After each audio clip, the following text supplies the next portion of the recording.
Hello there and welcome to Point of View. This is the very first for 2019 and the man who's got the honoured, esteemed position of being our first guest is the CEO of PaySource. It's a payroll software company which formed 4 years ago with the aim of building the world's best payroll platform. Now, PaySource and the Dairy Women's Network are creating a series of modules for farmers around the country. We'll highlight changes in what you need to know and the technology that's available, all that sort of stuff. And the CEO, who is our first guest for 2019, Asantha Wijeyeratne, welcome to the program. Thank you, Mark. Glad to be here. Yeah, well, it's great to have you here. And the payroll is the most important part of most weeks or fortnightly, depending on where you're paid. How did your PaySource evolve? Look, I've had some experience in the payroll business, and business owners don't go into business to learn about compliance. And it's one of the areas that cause the most amount of stress. So we've always been interested in how can we come up with solutions that will help a business owner. And that's where we got into payroll. Payroll is integral to everything you do. And so you started, and how did you get involved? Because you have a bit of a focus now on the rural sector. Did that evolve, or was that the intention? Yeah, it came about through a number of chance things. We were talking to some farmers who described a problem that we'd never heard about, which is peculiar to farming. Farmers employ people on an annual salary, and they have this concept of swings and roundabouts, and during peak times like lambing or calving, people would work 100 hours in a pay period.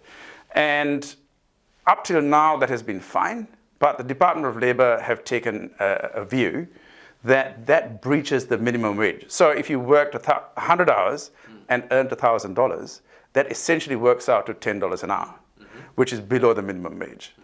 Now, again, farming is one of those sectors that people hire on an annual salary to give certainty for a one-year contract. And this was accidentally putting people at fault, and MB were fining people up and down the country. So the, of course, alternative is the period where it's not so busy and perhaps you're only working 30 or 40 hours a week? MB say that doesn't matter. Yeah. What matters is what was worked in that pay period. So once we understood there was a peculiar and very specific problem, particularly in dairy and in the farming sector, we said, can we build a piece of software that recognizes this condition and automatically top up that employee to minimum wage? Right. So you've got to take into account things like accommodation benefits. All of that is factored in. Yeah. And once the system sees that the person is going to breach the minimum wage, our system automatically tops them up. Right. And that was the turning point for us. We were then able to address a very specific pain point. People are keeping spreadsheets, books to monitor this of how many hours people are working in a pay period. And it was a horrendous task. And getting the system to do it automatically was the aha moment for us. Right. And that then led to us saying, okay, we can solve this particular problem. What other problems does the primary sector in New Zealand have? And how can we help in that? And the more we engage with farmers, the more they tell us, the more we're able to do. So it has been one of those fortunate but very productive relationships for us. So really, and the essence of it was a visit to the Dairy Women's Network. Was it a conference or something? That was our first year. We were thinking, which vertical should we go after? And we went down to the Dairy Women's conference in Queenstown. We didn't make a single sale. But we met a number of farmers who described this problem. And we sort of scratched our heads and said, what exactly is this? And can we solve it? And the answer to that was yes. Because, again, the technology choices we've made make it really easy for us to respond to a specific market condition like that. Is this peculiar to the rural sector, to dairying, for example? Very much so. Yeah. Where someone's hired on an annual contract, most SMEs employ and pay by the hour. Yeah. Dairy, in particular, hire people on an annual contract to give certainty to the employee of work for the next 12 months. Yeah. So that's one peculiarity. Two is that you have times when someone might work 15, 20 hours in a week, and conversely, you have a time when someone might work 100 hours in that week. So that doesn't exist anywhere else, other than maybe on a fishing boat Again, it's all around the primary production. Yes, yeah. So is this the main pain point for the rural, or particularly again dairy farmers, or are there more? That's where we entered the sector. Yes. But we then, once we understood, again, the primary sector in particular has not been well serviced by the tech industry from a compliance point of view. Nobody's really specialized in this area, so that provided an opportunity for us to go on farm, understand what other issues there are, and we are rolling out a number of them.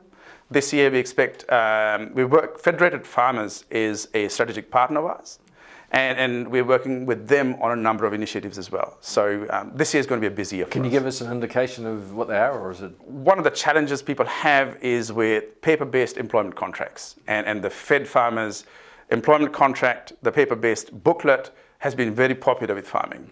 And we're working on a project to help digitize that. Now, some of the new things that are happening, new IRD payday filing comes into effect April 1st. What does that mean for farm owners? We've been talking about payday filing for the last 2 years.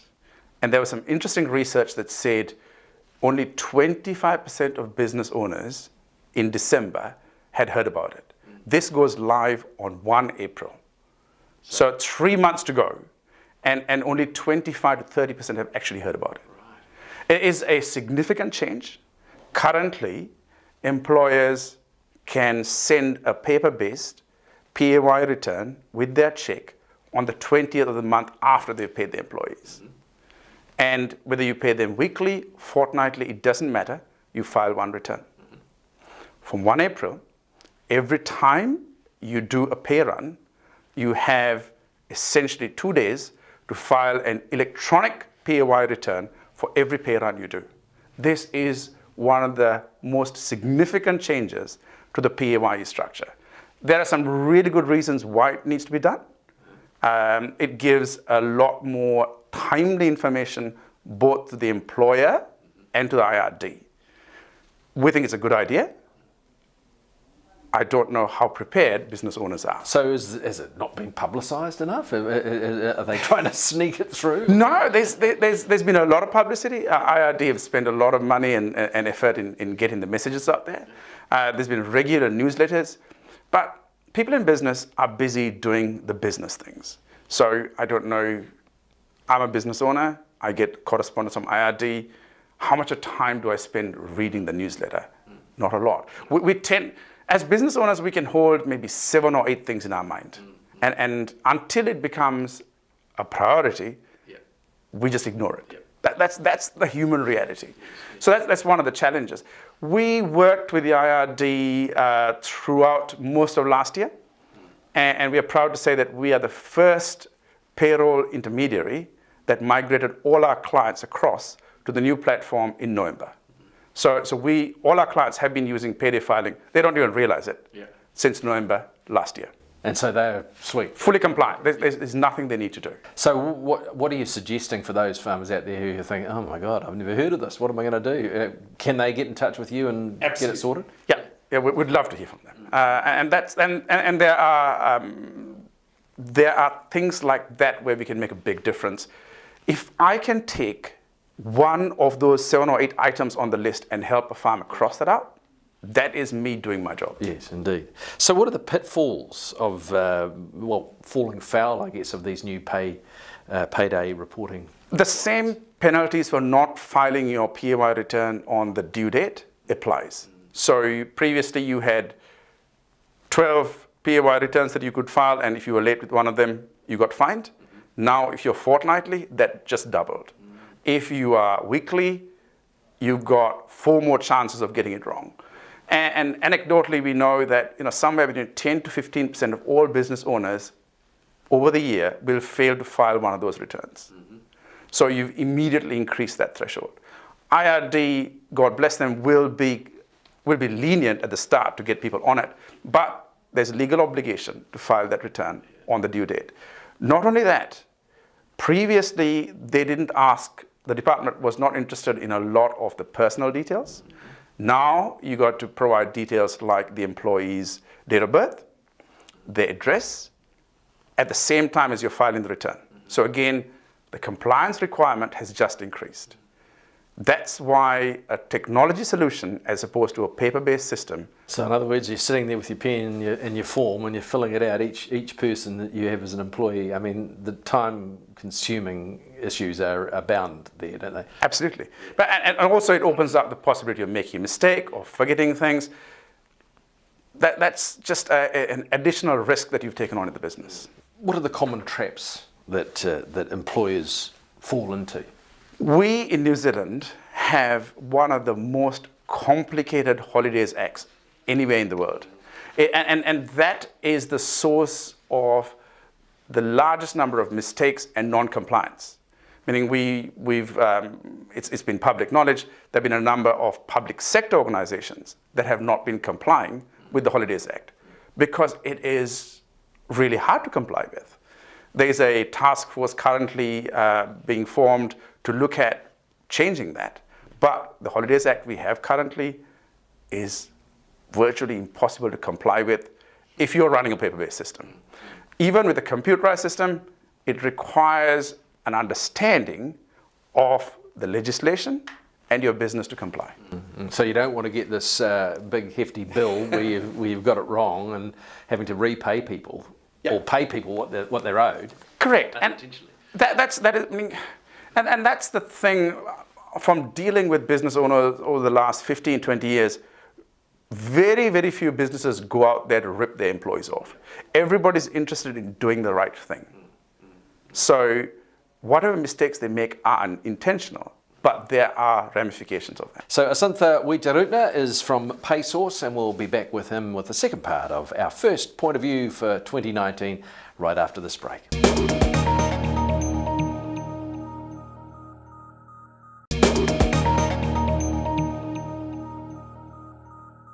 Welcome back. This is Point of View, the first for 2019, and my guest is the CEO of PaySource, which is a payroll software company which has a lot of benefits for farmers. His name is Asantha Wijeyeratne, and now you've got this collaboration, I guess you'd call it, with the Dairy Women's Network, and you're going to do a series of road shows to basically tell people what they need to know.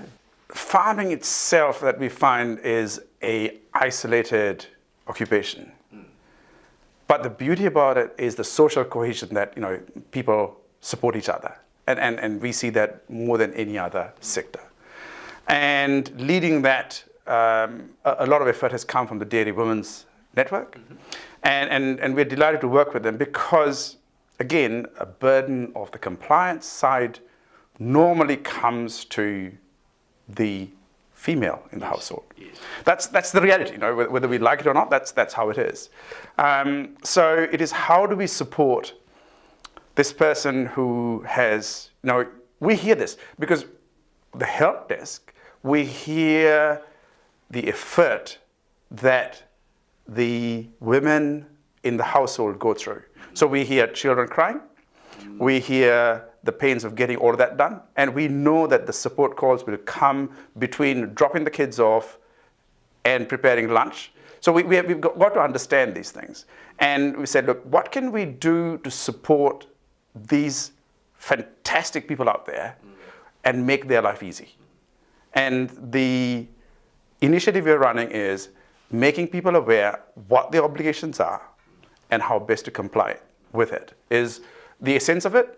And we're doing it rather than a lecture series or of talking to people, essentially setting it up so that people can talk about the challenges they're having. It is like going into a confessional. People go around with this thing, am I doing this right? And they've been having this dark secret of, have I been paying my employee right? And to provide a space where they can share that with their friends and neighbors in a safe way, with people like us who really understand what they're, and they realize, actually, lots of people are in the same position and they have the same fear. And then we're able to solve that and say, look, all you need to do is this, or you've been doing it right, or you've been overpaying people. And that's the whole idea, in an informal setting, to allow people who are dealing with these issues on a day-to-day basis to, one, understand what their responsibilities are, Two, if they've got concerns, to be able to bring that out and share it, and then come up with a solution to it. And that's what we're doing. So how many roadshows are there? We've currently got 12 planned across the regions. And what do people do? They come along and with all their problems and share them. Essentially, it comes down to us talking about what the requirements are, but then looking at some specific examples of what people are facing on a day-to-day basis around employment. Is this employment condition appropriate? And again, I suppose hot on the list will be these changes to the IRD rules in April. Yeah. What does that mean for me? As somebody in Matamata, running a farm, having 3 staff members, what are my obligations? And we can very easily solve these things. Do you have an indication of how many people actually do the forms, fill out the forms by hand rather than online, digitally? When you add up all of the user numbers of the different payroll solutions, we estimate somewhere between 40 and 50% are filing PAY returns by hand. Right. That's horrendous. Yeah. In this day and age, mind you, there's always the issue of the broadband and the availability of the connectivity. Is that an excuse for that or not? Look, the device of choice that people have is their smartphone. I don't meet many people who don't have a smartphone. A classic example is when we introduced the timesheet capability on a smartphone for employees, there was some cynicism as to how much of take-up we would get from the rural sector. We find 95% of our farming clients use the timesheet facility on their smartphone for their employees to push the hours into the payroll system. Now, that is more compliant than any other sector. So that's the rural people living in the far reaches of this country using their smartphone to push hours through. We've had situations where an employee would leave a farm, go to a new farm, and they are asked to fill out a paper timesheet. Yeah. And they say, look, I'm not filling out a paper timesheet. Let's move to a system that has a mobile facility for me to push timesheets. So the people writing their hours on the whiteboard in the milking shed is quite common. And so that creates so much of additional work, the possibility of things going wrong, double handling, and then also arguments about what's the correct number of hours, how was it worked, all of that gets taken away. So you've got an app on your phone and you can do all that. Each employee can click in their hours and what they were doing at a particular point, and it just goes straight into the system. Absolutely. So there's no double handling of that. The employee can request leave on that. The employees can change their bank account details on that. All of the things that would be written on a piece of paper and handed over to the person doing the payroll gets replaced by a smartphone. So I was speaking to a farmer yesterday, Chris Lewis from Lewis Ridge Farms, and he was saying the amount of time he spends on the payroll system is now probably 1/5 of what he was spending. The accuracy has increased because it's the employees pushing the hours straight into the system. He just approves the hours and processes the pay. Again, it's about making things efficient and easy. And some people are good at filling out forms. Other people, even if they're missing out on getting paid, are not good. Just not in their DNA for whatever reason. Yep. So this makes it, and it's kind of fun doing a lot of fun. Again, another farmer said, look, they're always on their bloody phone. They might as well use that for putting their hours in. Yeah. That's a real comment.